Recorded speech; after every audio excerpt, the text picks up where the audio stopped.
Beautiful viewers, once more, welcome to another edition of your program, Michaeline. I hope everybody is quite excited to be seeing us in the house and, of course, very, very ready to sit down and enjoy. So I just want you to take this wonderful moment to digest. It's going to be another great opportunity for us to meet wonderful men of God that will share with us their call into the ministry. Our man that we have on our hot seat today is a graceful man, very calm in nature. He is married, a father of 3 children.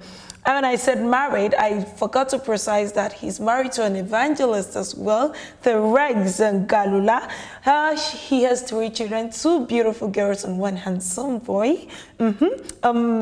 Bachelor in sociology and, of course, sociology of arts. He's an educationist, social assistant, a health counselor in school milieux, and of course a pastor in hospitals and prisons. He goes from time to time to preach the word of God to those people that don't have the opportunity to be meeting or congregating together like some of us do. So they create that atmosphere in prisons and hospitals for them to listen and share the word of God.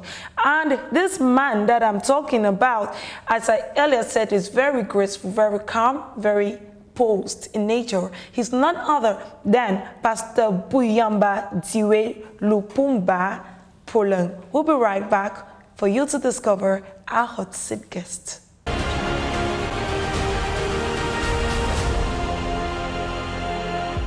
Welcome back. If you're just joining us, you are watching Michaeline. And today on our hot seat, we have Pastor Buyamba Polang. We call him Papa Buyamba. Yes, that's why I'm having a lot of difficulties pronouncing the name.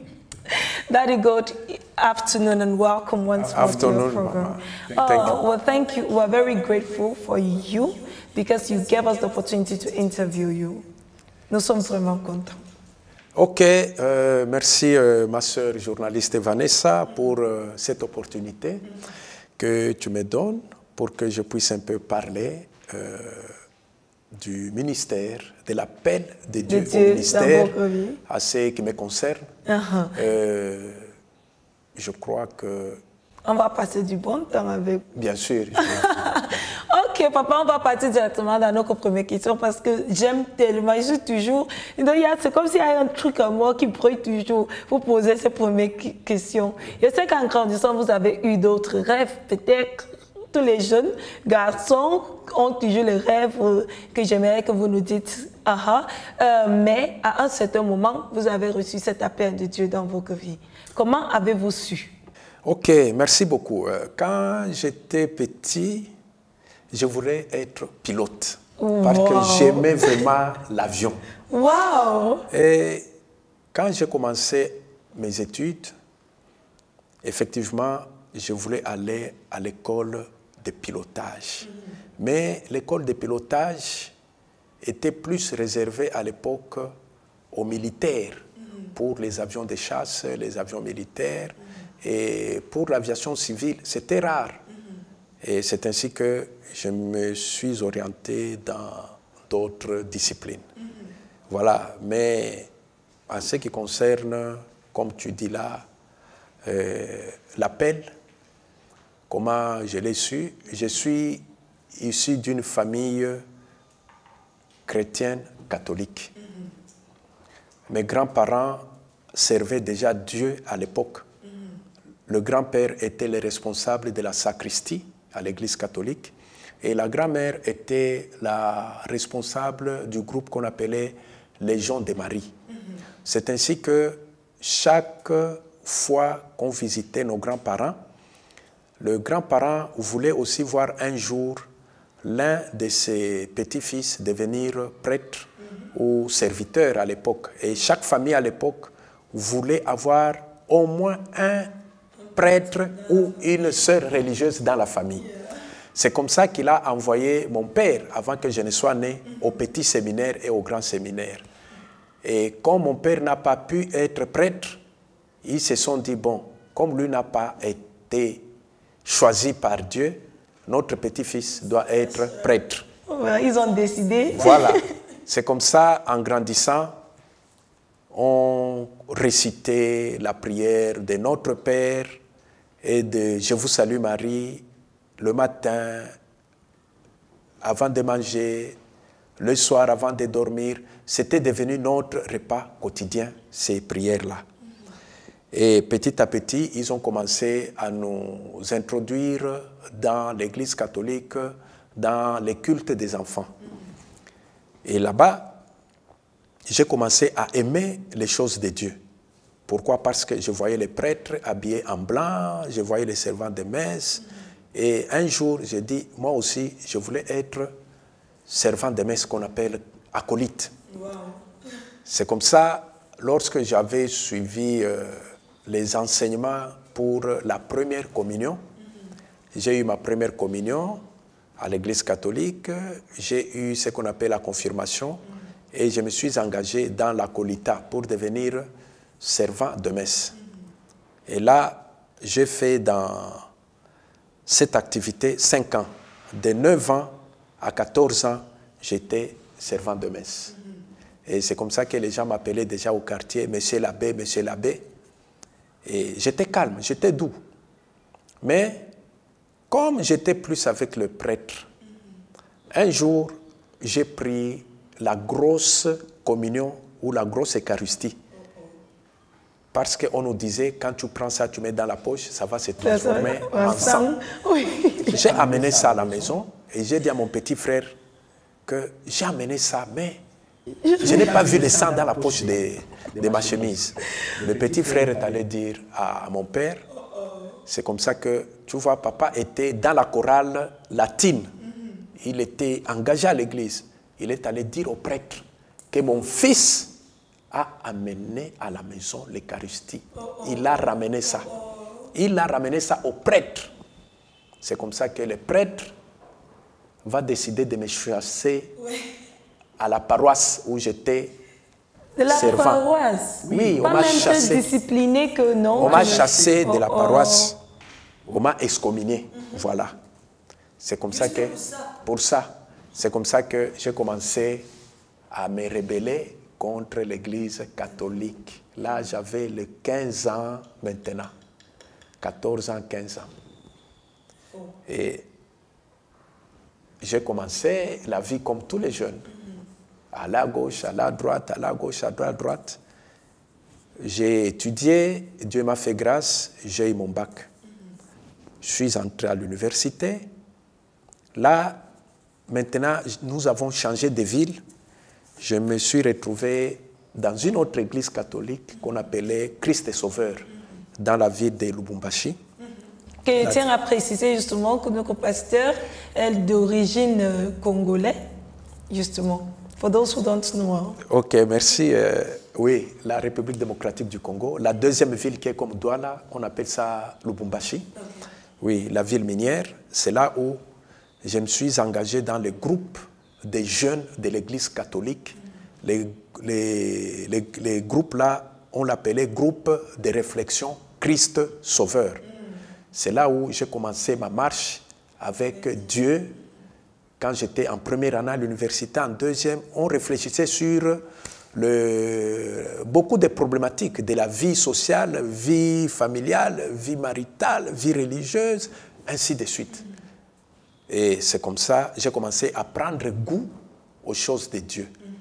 Et chaque fin de l'année académique, comme j'étais étudiant boursier, j'avais ma bourse. J'achetais mon billet d'avion, je partais dans la capitale, à Kinshasa, visiter la grande famille qui était là. Et là, je restais chez ma tante paternelle. Et j'étais un bon viveur. Tout en étant dans ces groupes de réflexion, j'aimais les boîtes de nuit. Je buvais, j'aimais les copines, comme tout jeune. Mais quand j'arrive chez ma tante, elle me dit, accompagne-moi dans notre groupe de prière. Et là, nous sommes dans les années 1986-87. En 87, j'étais encore étudiant. Quand nous arrivons là-bas, la parole qui a été dite par le berger qui était responsable du groupe m'a tellement touché. Ces jours-là, j'ai pleuré. Et c'était en août, je me rappelle bien, le 20 août 1987. C'est là où j'ai accepté de recevoir Jésus-Christ comme mon Seigneur et Sauveur personnel. Alléluia. Wow. Alléluia. Et chaque fois que je rentrais chez mes parents, ils me demandaient, mais pourquoi tu ne pars plus à l'église où tu es dans les groupes de réflexion, notre église Christ est Sauveur, l'église catholique? J'ai dit non, je suis fatigué, papa.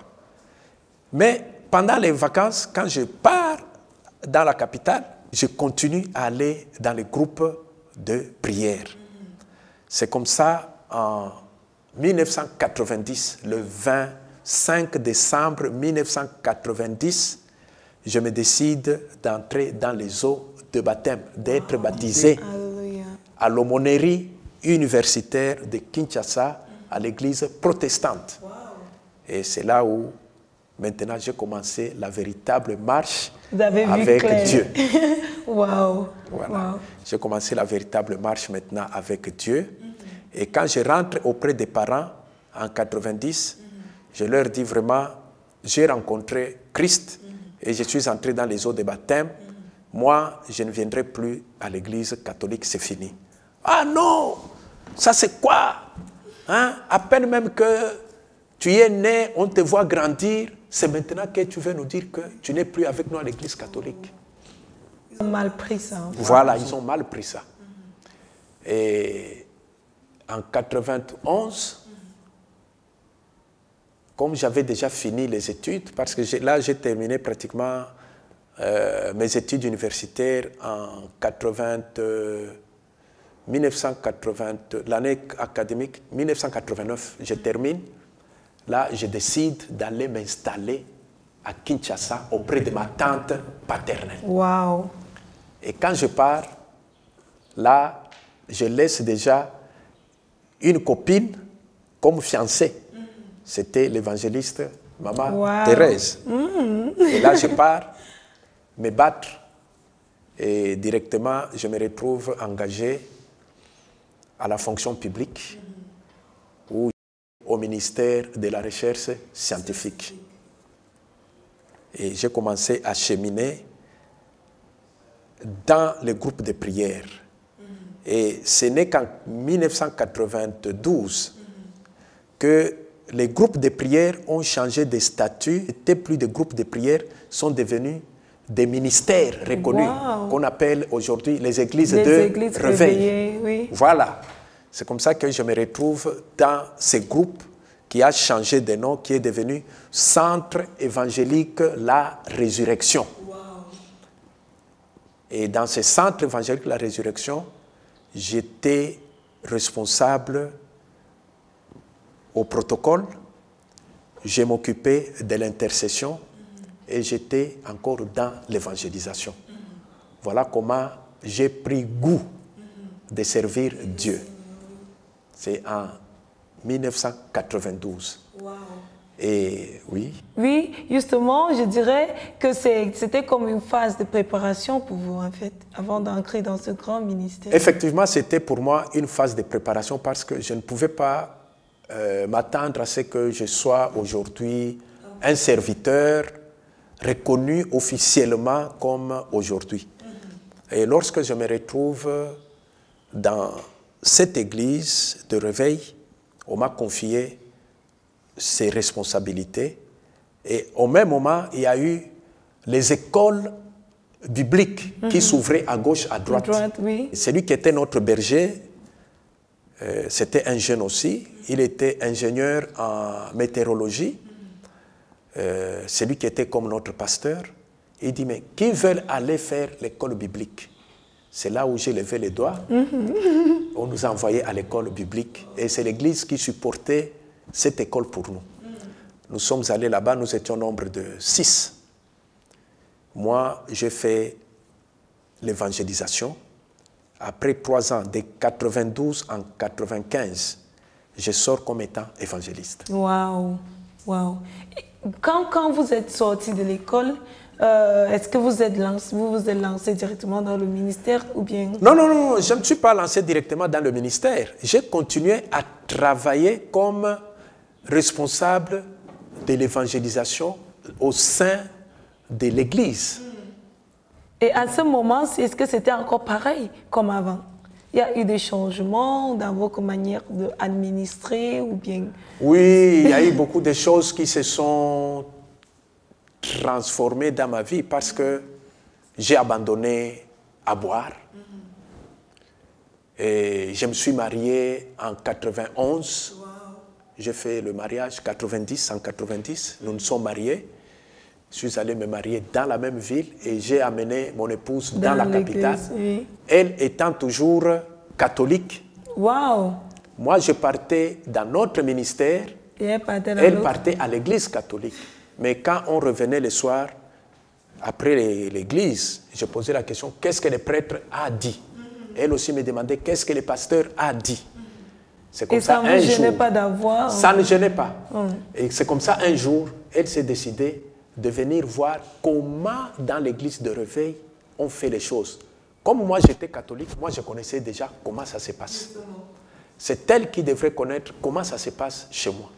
Et quand elle est venue, elle a écouté la parole, elle s'est dit, mais le pasteur prêche bien. Le dimanche prochain, je serai encore avec toi. C'est comme ça qu'elle a commencé à venir dans notre assemblée jusqu'à ce qu'elle a pris la décision d'entrer dans les eaux de baptême le 25 décembre 1991. Wow! Alléluia! Alléluia! Une année juste après moi, elle est entrée dans les eaux de baptême. C'est comme ça qu'on a commencé à cheminer ensemble. Elle maintenant était dans les groupes de mamans où elle encadrait le maman parce que nous étions le premier couple à nous marier dans l'église. Oui. C'est comme ça, elle encadrait les mamans, moi j'encadrais le fiancé officiel et les parents. Waouh! Ça c'est vraiment formidable au ministère qui commence justement comme ça. Et c'était bien parce que j'ai fait la sociologie de la famille. Et ça m'a beaucoup aidé à encadrer les familles à l'église. Et maintenant, quand vous vous êtes retrouvé au Cameroun, pourquoi pas continuer ce ministère que vous avez laissé là-bas? Pourquoi vous alliez à la chapelle de la gloire? Ok. Lorsque nous nous retrouvions ici, vous savez, le plan de Dieu est insondable. J'avais gagné la loterie américaine. Il fallait qu'on parte aux États-Unis. Voilà pourquoi ils m'ont demandé de venir à l'ambassade des États-Unis au Cameroun pour passer l'interview. Parce que l'ambassade de la République démocratique du Congo à Kinshasa recevait tous les cas de Brazzaville parce qu'il y avait la guerre à Brazzaville entre le président Lissouba et le président Sassou Nguesso. C'est comme ça toutes les activités de l'ambassade de Brazzaville étaient transférées à Kinshasa et des autres pays tels que l'Angola, tout ça, on était là-bas. Mais concernant la loterie américaine, tout était ici, au Cameroun, à Yaoundé, pour l'Afrique centrale. Ça signifie que tout celui qui gagnait devrait venir à Yaoundé. C'est comme ça que nous nous sommes retrouvés ici. Mais comme le dossier des enfants est arrivé en retard à Kentucky, ils ont refusé de me donner le visa. C'est comme ça que je me suis retrouvé au Cameroun. Et les choses de Dieu. Et mes frères m'ont dit, le Cameroun, c'est un pays de l'Afrique centrale. Ils sont des Bantous comme nous. Tu as étudié, tu peux te battre là-bas. Bats-toi là-bas au lieu de retourner ici. Si tu rentres, oui, tu es fonctionnaire, c'est bien. Mais tu peux rester là-bas, tu peux créer aussi ta nouvelle vie. C'est comme ça que j'ai dit, OK. J'ai foulé les sols ici. Tu n'as pas compris que Dieu t'envoyait à plus de missions. C'est comme ça. Oui, c'est depuis 1995, depuis 2005, juin 2005 que nous sommes au Cameroun. Ça fait déjà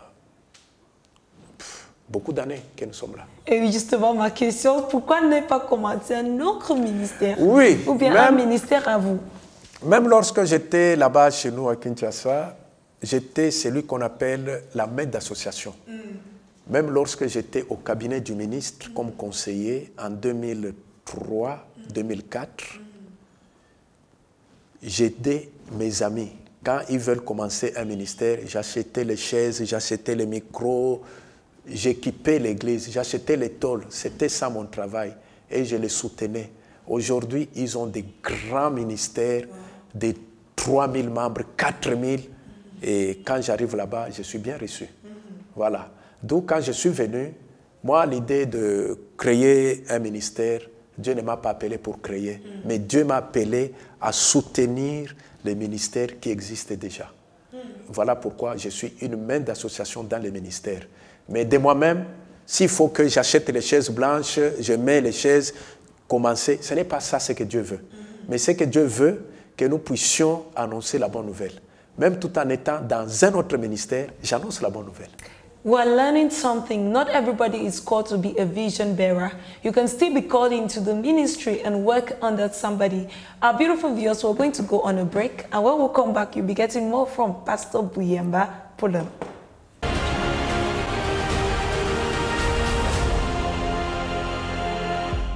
Welcome back. If you're just joining us, you're watching My Calling, and we are with Pastor Buyemba Poulin. He's been telling us a lot how God took him all the way from Congo, and unknowingly somehow he found himself in Cameroon, not having as main goal to start a vision of his own, but he just fit in and continued to do what the Lord has called him to do.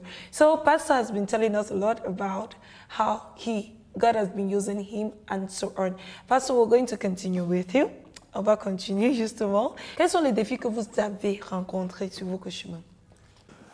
Vous savez, le travail dans le ministère de Dieu, dans la grande moisson, il y a beaucoup de difficultés. Mais ce que j'aimerais un peu souligner, que l'appel de Dieu au ministère, c'est un appel divin et non humain. Ce n'est pas parce que tu as des qualités, tu as des diplômes académiques que tu peux devenir pasteur. Il faut que Dieu puisse te choisir. Amen. Okay? En même temps, quand vous regardez bien dans le livre des Actes des Apôtres, le chapitre 13 au verset 2, Barnabas a été mis à part. Dieu aussi m'a mis à part pour son ministère. Et deuxièmement, l'appel de Dieu au ministère, c'est un appel qui est parfois même avant que tu ne sois né. Dieu t'a déjà choisi. Si nous prenons le livre de Jérémie, le chapitre 1er, le verset 5, Jérémie a été choisi quand il était encore dans le sein de sa mère. Ça signifie, moi aussi j'ai été choisi. D'où aujourd'hui, si je rencontre des difficultés, je ne peux pas lâcher. Parce que je sais qui m'a appelé. Les difficultés sont nombreuses.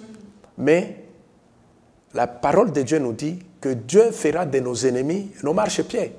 D'où les difficultés sont là.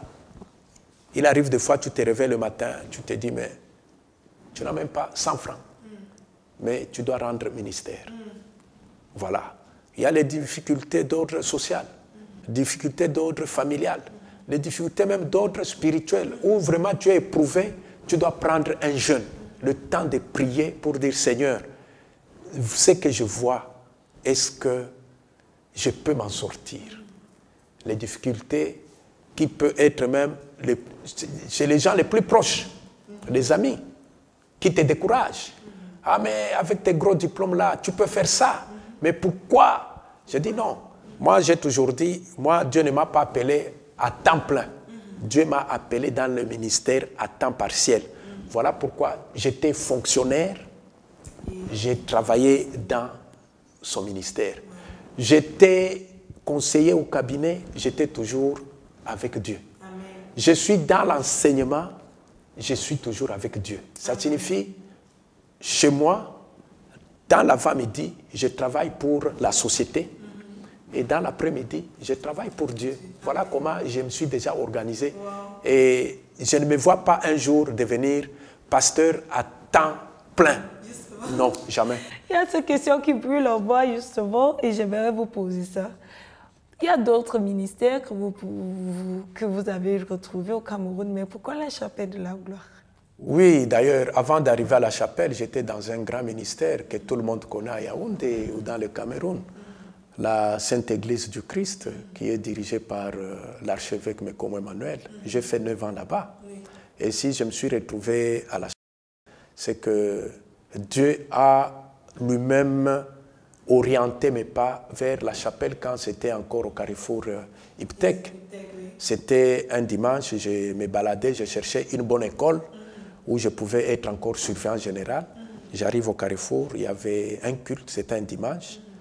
C'est l'adoration dans cette église qui avait attiré mon attention. J'ai demandé, il y avait 2 églises là-bas. Il m'a dit, mais là-bas, non, c'est l'église d'une femme. C'est comme ça qu'on m'a dit. Ah, c'est l'église d'une femme qui est là-bas, pasteur. Bon, j'ai dit, mais il y avait une bonne adoration. Et une fois, il y a une maman qui m'a invité pour dire, viens dans notre église. Chez nous, on n'impose pas les mains, il n'y a pas les huiles d'onction. Et j'arrive là-bas, c'était un vendredi. Oui, je me rappelle, un vendredi. J'arrive à 17h45, 18h45. Sachant que certaines églises, quand tu entres là-bas à 17h, c'est pour sortir à 23h. Quand j'arrive à 18h45, à 19h, le culte prend fin. Oh. C'est là où la maman vient vers moi pour me dire, mais pourquoi tu es venu en retard, homme de Dieu? J'ai dit, mais je ne savais pas. C'est comme ça, elle dit, mais il y a même un frère congolais ici, il s'appelle Chanel. C'était juste avant le mariage de Chanel. Oh, il s'appelle Chanel. J'ai dit, ah bon? J'ai dit, mais je voulais voir un peu. Dimanche, il y avait une adoration, une dame qui chantait. Et cette dame qui faisait cette adoration, c'est notre pasteur Annie, à l'époque. C'était pasteur Annie qui avait fait cette adoration, qui avait attiré mon attention quand j'étais de passage. Et c'est comme ça que j'ai commencé à venir à la chapelle quand on m'invitait. Et si je suis resté d'abord, c'était à cause du respect des temps. Les cultes ne duraient pas. Et j'ai aimé ça. Jusqu'à ce qu'un jour, maman Crescence, notre pasteur, m'a découvert. Et voilà comment Dieu a organisé pour que je me retrouve à la chapelle. I'll give you the floor. Je vais vous demander, s'il vous plaît, pasteur, il y a les jeunes qui vous regardent et ils aimeraient entendre de vous. Et ils ont aussi envie de devenir des pasteurs, des hommes de Dieu. Qu'est-ce qu'il faut faire? Bon, à tous ces jeunes qui aspirent au ministère pastoral, je vais leur dire ceci, que l'appel de Dieu au ministère n'est pas un fait parce qu'on a manqué à faire dans la société. Au lieu de croiser les bras, je vais aller passer mon temps dans le ministère pastoral. Non, pour que tu sois réellement un homme appelé dans le ministère par Dieu, il faut d'abord qu'il y ait l'aspiration, d'abord. De 2, il faut la discipline. De 3, il faut l'amour de la parole. Tu dois aimer la parole. 4, il faut l'amour de la compagnie. Tu dois aimer être accompagné dans ton sillage, que tu aies des frères et sœurs autour de toi qui ne parlent que de Dieu. Et il faut avoir un comportement de désintéressement. Pas quelqu'un qui se dit, je veux devenir pasteur comme tu as vu Tibi Joshua, avec une grosse voiture. Moi aussi, j'aimerais devenir pasteur comme lui. Non. Et puis, il faut que les autres puissent témoigner de toi. Les témoignages. À ce moment-là, on peut dire, tu es qualifié à être quelqu'un qui peut entrer dans le ministère.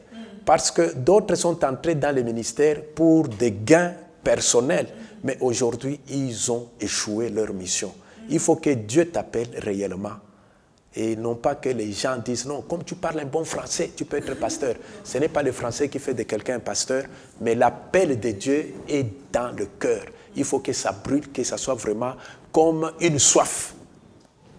Avant que tu ne puisses devenir bishop, archibishop, je ne sais qui, il faut que Dieu t'appelle. Amen. Amen. Un mot de prière, pasteur, pour finir cette émission. Père, je te remercie pour ces instants que nous avons passés avec ta fille devant les petits écrans. Je te prie, ô Dieu, que tu étendes ta main dans sa famille et que tu fasses d'elle une grande journaliste ici au Cameroun, afin qu'elle reçoive tous les grands hommes de Dieu qui passeront ici dans son émission. Que ta paix règne, ô Dieu, dans son foyer et que tu bénisses la chapelle de la gloire de Christ et tous nos leaders, au nom de Jésus-Christ, notre Seigneur et Sauveur. Amen. Amen. Merci beaucoup, pasteur. Je vous rappelle, chers téléspectateurs, on était avec pasteur Bouyamba Poulin Digbé, un homme de Dieu qui nous a vraiment partagé son appel. We are on the time limit, and of course it was a wonderful time being with you, our beautiful viewers. So as you can see, you can be called into the ministry as a part-time server. Don't just think you are called to come and be a big bishop owning a church and other ministries. No, serve where God has called you. And of course, thanks to Daddy, we've learned that you have to know that the call of God upon your life is not qualified by the diplomas you have, but it's God that chooses. So beautiful viewers, we've come to the end of today's edition of My Calling, and I hope to see you next time, same time, and of course, I will have another great surprise for you. I love you, and Pastor as well. Thank you very much. Merci. Thank you. Bye-bye. Bye-bye.